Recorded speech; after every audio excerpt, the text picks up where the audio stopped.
Join us as we take a tour of East Melbourne, where sports, sandwiches, and slightly questionable life choices collide.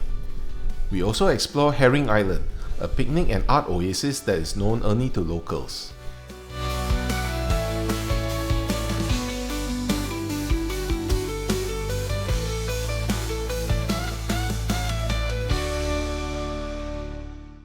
Hi everyone, and welcome to Dan's Destinations. I'm Dan, and I migrated to Australia in 2015, where I enjoy exploring new places and making travel guides to share these places with you all. So if you like my guides, do smash that like and subscribe button to stay on top of our latest videos.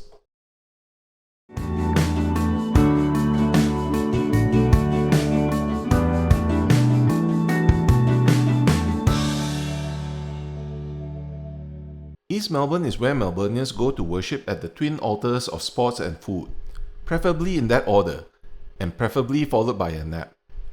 This is sacred ground. Turf, concrete, steel, sweat, overpriced beer, and somehow, against all odds, beauty. The East is home to the sporting coliseums, one of the most concentrated sports precincts on earth. You can take tram 75 from Flinders Streets to the MCG Jolimont station, or just walk there along the Yarra River.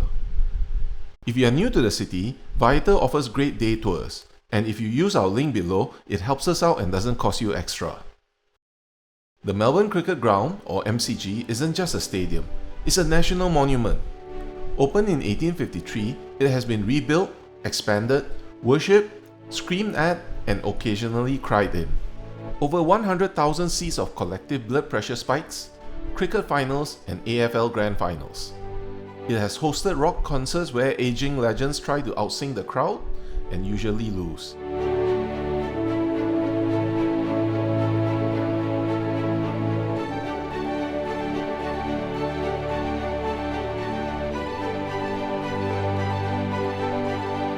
Next door, Laver Arena, centre court of the Australian Open. Every January, it becomes a global sweatbox of ambition, grunting, and $28 cocktails. Tennis white outside, psychological warfare inside.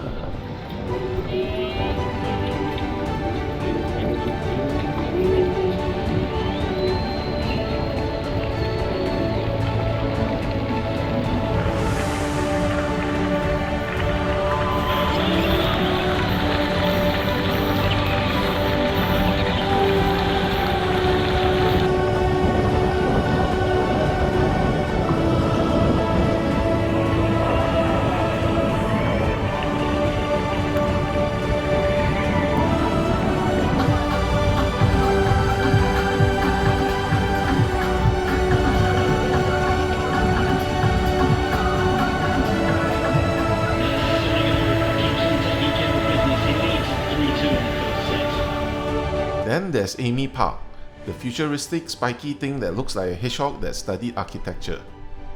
It's home to soccer and rugby leagues, where fans sing louder, the scarves are longer, and everyone pretends the weather isn't terrible.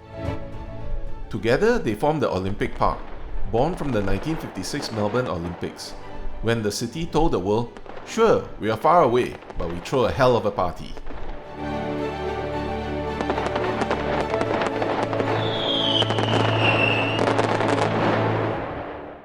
After all that sport, you need sustenance. Serious sustenance. The kind that makes cardiologist sigh heavily. Hector's Deli in Richmond started as a sandwich shop and accidentally became a personality trait. No shortcuts, no sad feelings, no edible regrets. Thick cut bread, aggressive flavour, and sandwiches built like they're expecting a structural engineer. The beef and pickle toasty with hectic sauce is their signature toasted sandwich. I covered it previously in my South Melbourne market video, but this is the original mothership. They are also famous for their fried chicken schnitzel sandwich, where the chicken overflows from the bun. They also recently opened a new branch just outside of Richmond Station, turning out pastries and baked goods that suggest someone back there understands butter on a spiritual level. It's what happens when the deli grows up and buys nicer shoes. Another famous sandwich place is 𝗏𝗏𝗏𝗏𝗏𝗏𝗏𝗏𝗏𝗏𝗏𝗏𝗏𝗏, Richmond's temple of beef and bad decisions. This is a place that understands appetite, pre-game and post-game appetite. You don't come here for small plates. You come here to correct a hunger imbalance. The classic burger is exactly what it sounds like. Beef, cheese, lettuce, tomato, and sauce. This is a burger that understands its job. Sometimes simplicity is the flex.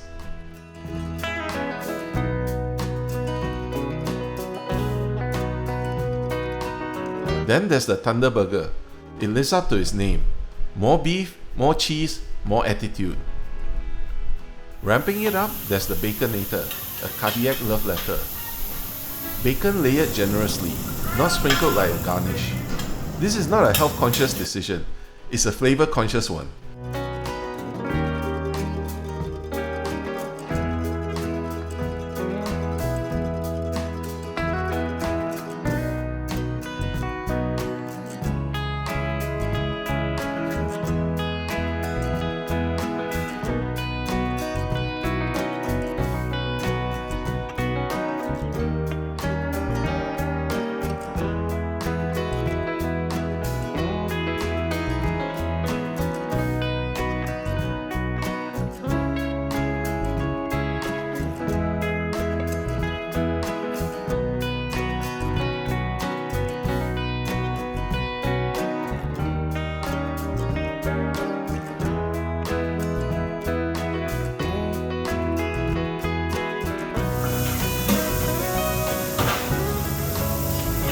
And then, Thunder Fries. Fries covered in cheese sauce and a healthy drizzle of bacon bits. This is the late game MVP that quietly steals the spotlight.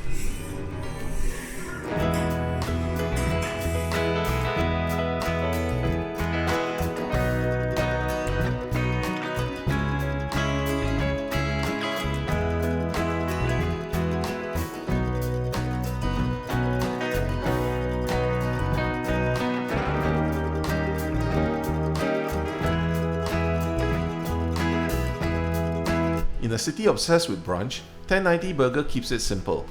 Hot grill, solid ingredients, and enough bacon grease to reset your mood.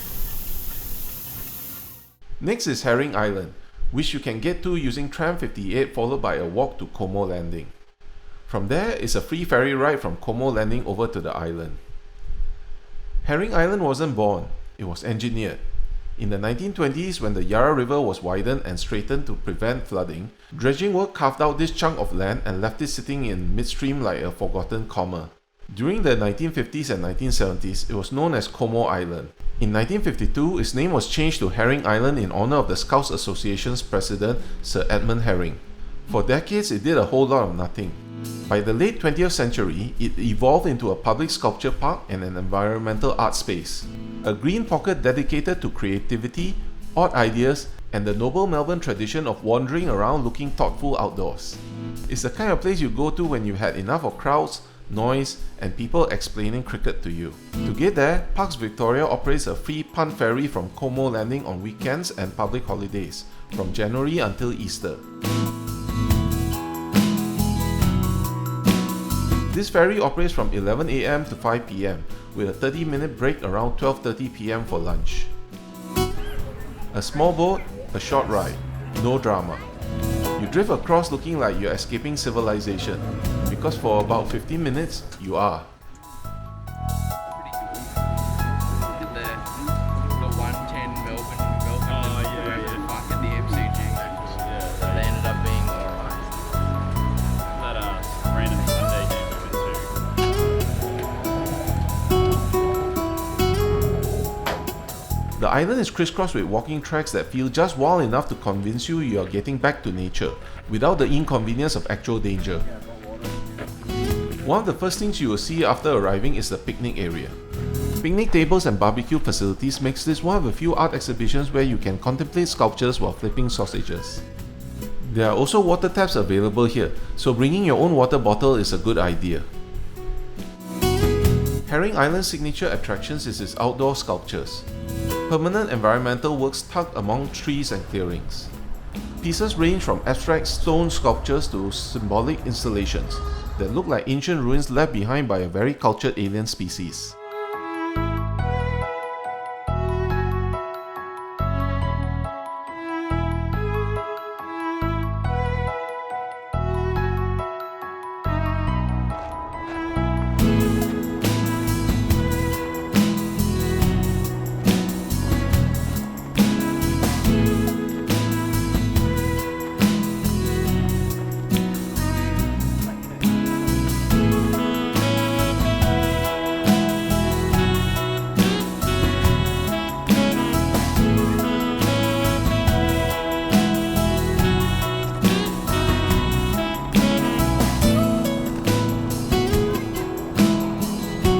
There's also a boat dock on the north side of the island for private kayaks and small boats, making it a favourite for paddlers who like their exercise with a side of culture.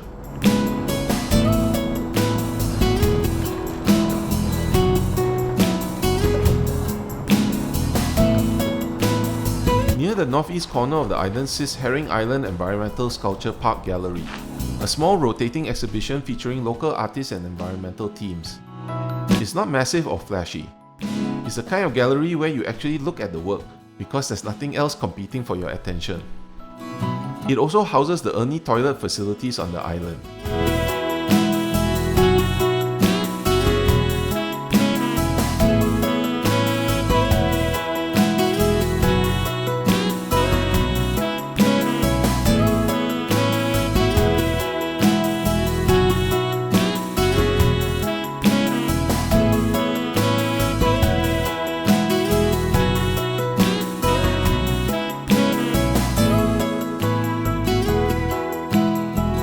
We wanted to leave after that, but the ferry had taken a break for lunch, so we settled down to have our own packed food of almond croissants. After a short wait, the ferry resumed service and we were able to depart the island.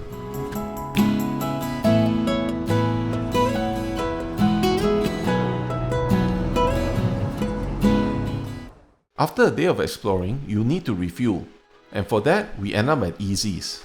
It is located in Collingwood, and you can take tram 11 from Town Hall to reach it, with a short walk from the corner of Brunswick Street and Johnson Street. There are restaurants that whisper class, and there are restaurants that suggest restraint. And then there's Easey's, a burger joint built inside retired train carriages bolted to a rooftop, because ground level was apparently too mainstream.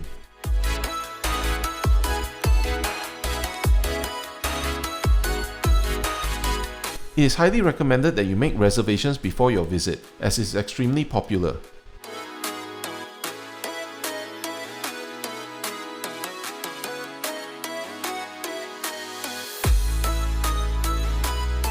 You earn your burger here. There's a climb, a pilgrimage. By the time you reach the top, your fitness tracker thinks you're turning your life around. However, that illusion will be corrected shortly. You emerge into a graffiti-coated rail car serving burgers that understands access as a design principle. Inside the carriage, you'll find tight booths, metal walls, city views, and the smell of grilled beef and melted cheese. The universal language of good decisions made recklessly. Exactly what you want after a day of sightseeing. The barbecue bacon cheeseburger arrives like a declaration of intent. Beef smashed hard, bacon stacked like roofing material. Cheese melted into every available gap. Barbecue sauce, sweet, smoky, and just aggressive enough to let you know it's in charge now. It's sticky, drippy, and requires at least 3 napkins and a moment of silence. Then there's the Oklahoma fried onion cheeseburger, a beautiful import from American roadside legend. Onions smashed directly into the patty while it cooks, fused into the meat like a lifelong commitment. Their fried tater tots are the unofficial currency of indulgence. Crisp outside, fluffy inside, and you end up eating far too many without noticing. They're the side dish equivalent of bad influencing friends. You didn't plan on ordering them, but you're glad you did. They also have chips with gravy and cheese, which is delicious but a bit soggy. I prefer my potatoes with more texture. Their thick shake isn't a drink. It's a dessert wearing a straw like a disguise. Chocolate, vanilla, whatever flavor you choose, it doesn't matter. It's rich, creamy, and absolutely determined to finish what the burger started.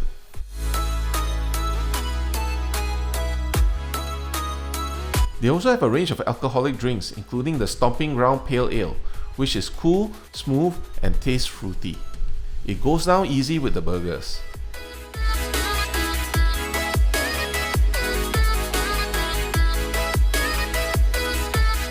If you are up for a challenge, they also have the Metropolitan Mayhem Challenge. This is not a meal. This is a televised event waiting to happen. 4 beef patties, 2 dim sims, 2 potato cakes, and a mountain of bacon and American cheese. Built for the brave, the foolish, and the people who believe consequences are a problem for tomorrow. Finish it within 3 minutes time limit and you earn glory, the meal for free, and the deep concern of medical professionals.